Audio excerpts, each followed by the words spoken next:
the Minister of Finance, Budgets and National Planning, Mrs. Zainab Ahmed, has described fuel subsidy as a major waste and a drain on the Nigerian economy, saying the government plans to replace it with transport subsidy to assuage the effect of its removal on the masses for a short period. Ahmed said this on Thursday while speaking on the Channel TV's Politics Today show.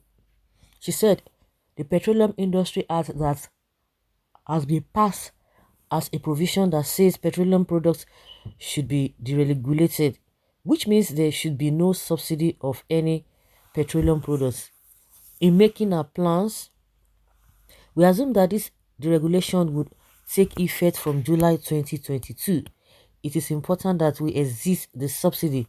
It is costing us a significant amount of resources that we could have applied for education, health, and critical infrastructure.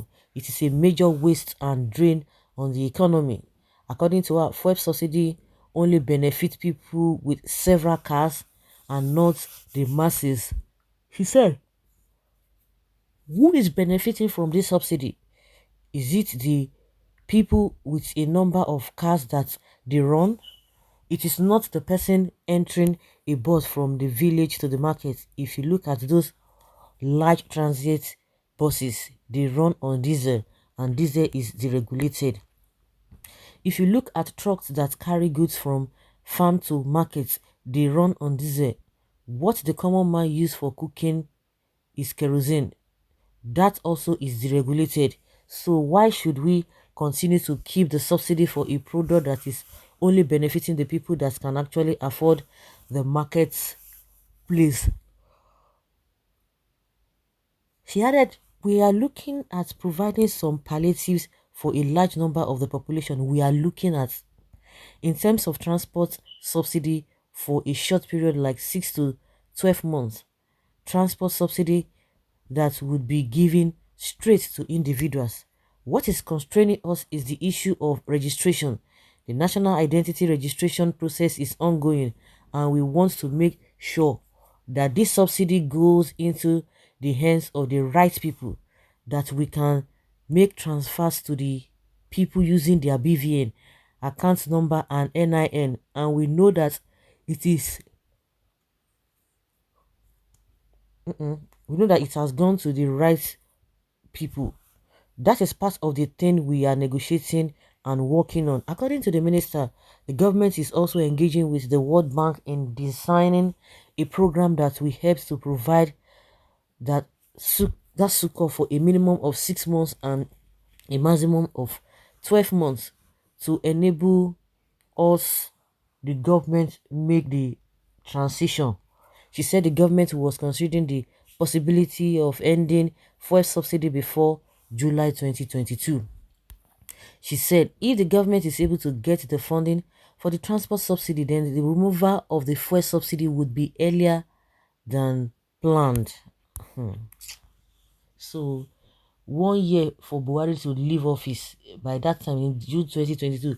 So 1 year for him to leave office, it is when Buhari has now realized. Buhari that contested for 12 years.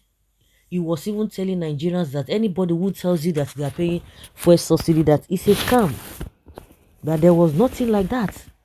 And they used that to deceive a lot of people, both the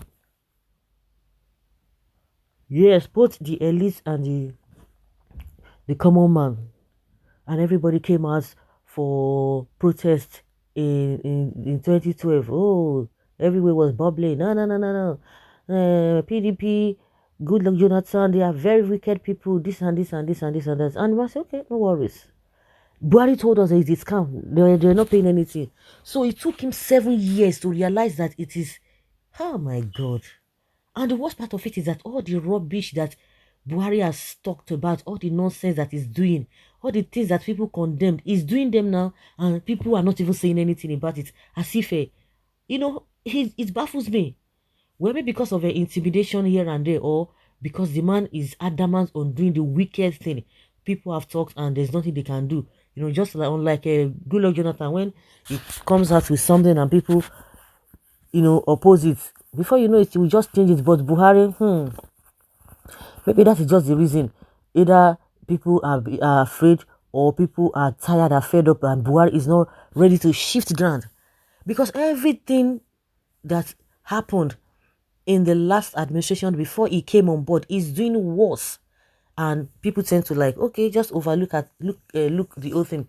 The same person that told us subsidy was a scam, now they are now saying it is this. The same thing the government of the day, as at then when Goodluck was there, the same thing they were saying is the same thing Buhari is now saying after he has deceived people. They are talking about a palliative, this and that, transport palliative. Is it now that you are getting to know?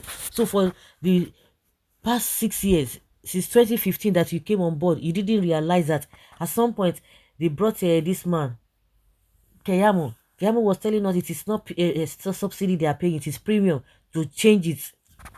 And when they are saying it, they will just be shining their eyes like a crayfish, defending nonsense. He was defending, no, no, we are not paying subsidy, it is premium, it is called premium. But now the finance minister is calling it what it is. Calling it what it is. Is that how it ought to be? Deceit here and there. This are that's the way they're going to be speaking English. Speaking English at the end of the day, nothing on board. Nothing. You are trying to gather NI and gather a biometric of people before you know it. When somebody who contested for 12 years, when he came on board, they're supposed to to kickstart the whole thing. Yes, it was doing something else. He never prepared. He just wanted to be the president. That is all. Now they are now discovering that the subsidy is not doable, is not achievable, which they knew in 20 before 3 years before he came on board, that he was even Adamati was even campaigning that there's nothing like first subsidy, something that he ought to have done immediately he entered into office. It's just a waste of time. Waste of time for Nigerians. Honestly, waste of time. It is now they now realize that they want to pay subsidy. They want to remove subsidy. The only thing that Nigerians benefit from is subsidy. Transport palliatives go to the rich and party leaders. Please, we want government to sustain fuel subsidy, but make it transparent. Transport palliative, ordinary COVID-19 palliative, we didn't see. Now, you people are coming with another scam to scam Nigeria. Exactly. There's nothing like fuel subsidy but official scam introduced to our economy by IMF in conjunction with the elites of the nation. That is absolutely correct. So guys, let's hear your opinion and have your take on this.